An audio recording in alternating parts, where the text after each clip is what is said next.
Fallout 5 might have just gotten some bad news recently when Todd Howard appeared in an interview on Mr. Matty Plays YouTube channel, and Howard talked about the development of the next Fallout game. In this video, I'm also going to go over what Todd Howard had to say recently about a possible Fallout 1 and 2 remake at some point in the future, and a new Fallout collab coming to a big game. But before we get into it, if you enjoyed the video, be sure to leave a like and subscribe to the channel to stay up to date with all the latest Fallout news. Fallout fans around the world, both new and old to the series, were captivated by the Fallout TV show, which aired its first season on Amazon Prime Video back in April and was viewed by over 65 million people. All of this excitement after the Fallout TV show around the Fallout franchise led to games like Fallout 4 and Fallout 76 seeing a huge spike in their sales and overall player counts.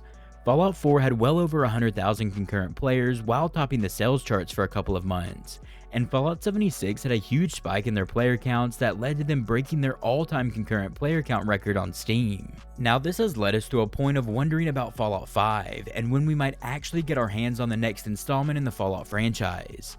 The answer, unfortunately, is after The Elder Scrolls 6 at this point, which will probably be released between 2026 and 2028 if all things go well, pushing Fallout 5's release to the early 2030s at best if they keep to their 5 to 6 year development cycles. Now, people from Xbox and Bethesda game studios have said that they want to up the output of games in the Fallout franchise, so the absolute earliest we could see a Fallout game is 2029, and that would have to be a different developer making a spin-off game. Obsidian Entertainment made the last spin-off Fallout game back in 2010 with Fallout New Vegas, and that led us over until we get to Fallout 4, which was released in 2015.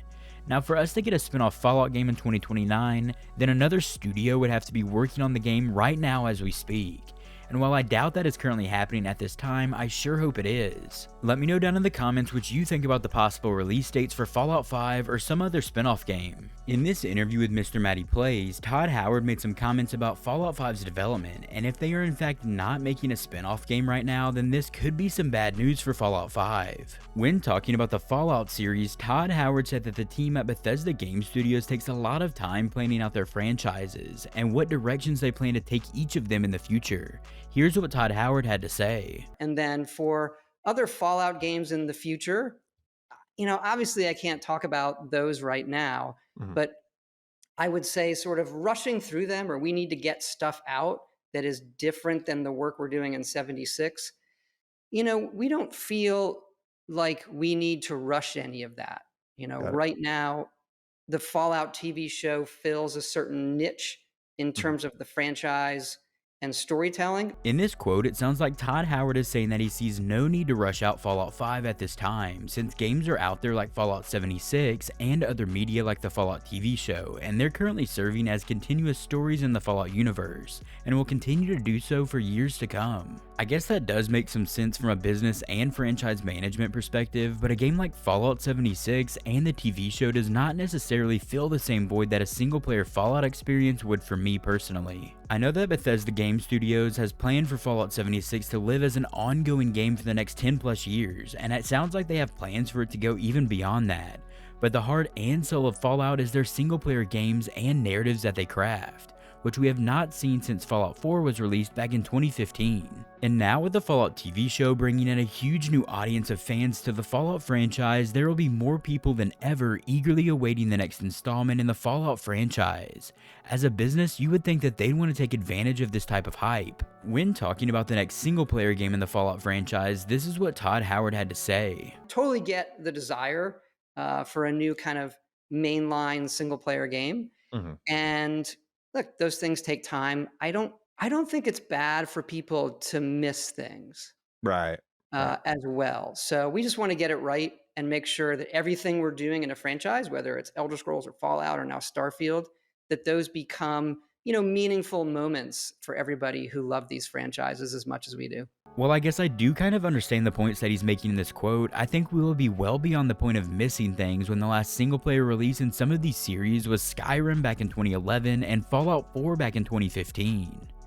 By the time we get the next game in each of these great series, it will be about 17 years between releases in the Elder Scrolls franchise and possibly 18 to even 20 years between releases in the Fallout series. This time span between significant single-player releases is bordering on the absurd at this point, and I would worry about longtime fans of these series falling away eventually at least. Not every game can have the Half-Life 3 effect. But I guess with games like The Elder Scrolls 6 releasing between 2026 and 2028, with a 17-year gap between releases, people are ultimately still excited and eagerly awaiting this game, so what do I know honestly? Regardless of the hype levels and what we have upcoming in these series, I think this is way too long to wait between releases, and honestly I think the Elder Scrolls fans out there would back me on this. And of course, multiplayer games like The Elder Scrolls Online and Fallout 76 have widened the gap between these releases, since they are essentially live service games that are intended to live on for years. Anyways, that's enough of my rant at this point. My main wish is that Bethesda Game Studios gives these franchises to another studio like Obsidian. They're really busy, so I don't think it would actually be Obsidian, but we need to get some sort of spin-off title between these major releases. Something please to hold us over between Fallout 4 and Fallout 5. Let me know down in the comments what you think about Todd Howard's quotes around not rushing Fallout 5. In this same interview with Mr. Matty Plays, Todd Howard also made some comments about the possibility of a Fallout 1 and 2 remake, which were the original top-down games that established the Fallout franchises so many years ago. For the Fallout fans out there who were thinking that this might actually be a possibility for a future remake, I would honestly not get your hopes too high at this point, because at this point in time, it sounds like Todd Howard is not seriously considering a remake for these traditional games. One of the main points that Todd Howard makes in this interview about these remakes was that as long as the original versions of Fallout 1 and 2 are ultimately playable and available, then a remake is not one of Bethesda's main priorities at the moment. Here's what Todd Howard had to say about all this. Well, look, love the question and agree with a lot of what you said. A main priority for us is to make sure they're available and you can still play them. So in the PC, obviously they're there for people to go and get and play, and making sure that, they run okay. As far as sort of beyond that, we've talked about it, but, our priorities in terms of, hey, let's go do dev work and make certain things work. They haven't been in those areas. So Sure.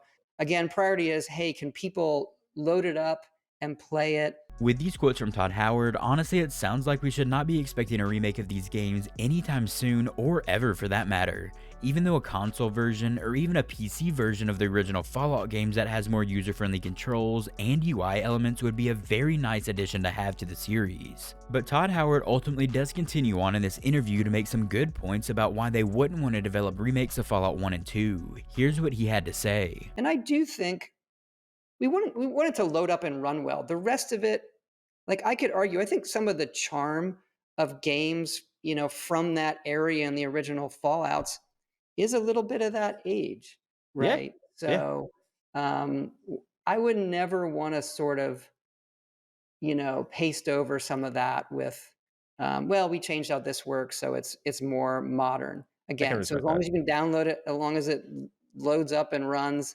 Mhm. I think I'd like people to experience it the way it was. And honestly, that does make a lot of sense. Todd Howard does not want to walk all over the original developer's work, and I can respect that, even if selfishly, I would have loved a remake of the original Fallout games. On the bright side, we can always count on modders to take up some of these ambitious projects, and that is exactly what some modders are doing out there with full 3D remakes of Fallout 1 and 2 in the Fallout 4 engine. The Fallout Vault 13 mod is currently in the works, and this is a project that's planning to remake the very first Fallout game using Fallout 4's engine, and it would be a full 3D remake. Project Arroyo is the other mod in development, and it's looking to make a full remake of Fallout 2 in full 3D, and also using the Fallout 4 engine. These are two very exciting projects coming to Fallout 4 at some point in the future, and might be the only chance that we have of getting some sort of remake for these classic Fallout games.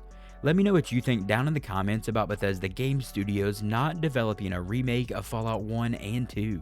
After Fallout was introduced into Fortnite, I was wondering what the next collab might be and who Fallout might team up with next, and of course, it's Call of Duty.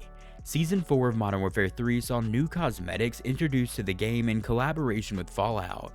And if you're still playing Call of Duty at this point, you can get the Vault Dweller suits for your operators and blueprints to use in-game. The Soap, Ghost, Captain Price, and Gaz operators in Modern Warfare 3 don these new 141 Vault suits, and this can be bought in the Fallout Vault Dweller Tracer Pack bundle for around $25 or 2,800 COD points, which kind of seems crazy to me honestly.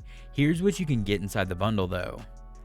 4 Vault 141 operator skins for Ghost, Soap, Price, and Gaz, Atomic Disintegrator HRM9 weapon blueprint, Vault-Tec approved M16 weapon blueprint, Let's Do This and Fat Man charms, Wasteland Workshop calling card, your special large decal, Vault-Tec Engineer emblem, Nuka-Cola Space sticker, 6 loading screens including Nuka-Cola, Please Stand By, Survivor's Journey, Sanctuary Hills, Vault 141, and Restoring Democracy. Both the Atomic Disintegrator HRM9 and Vault-Tec approved M16 blueprints feature the Vault-Tec bullet tracers and VATS effect. Let me know down in the comments what you think about the Fallout and Call of Duty crossover in Modern Warfare 3. If you enjoyed the video, be sure to leave a like and subscribe to the channel to stay up to date with all the latest Fallout news.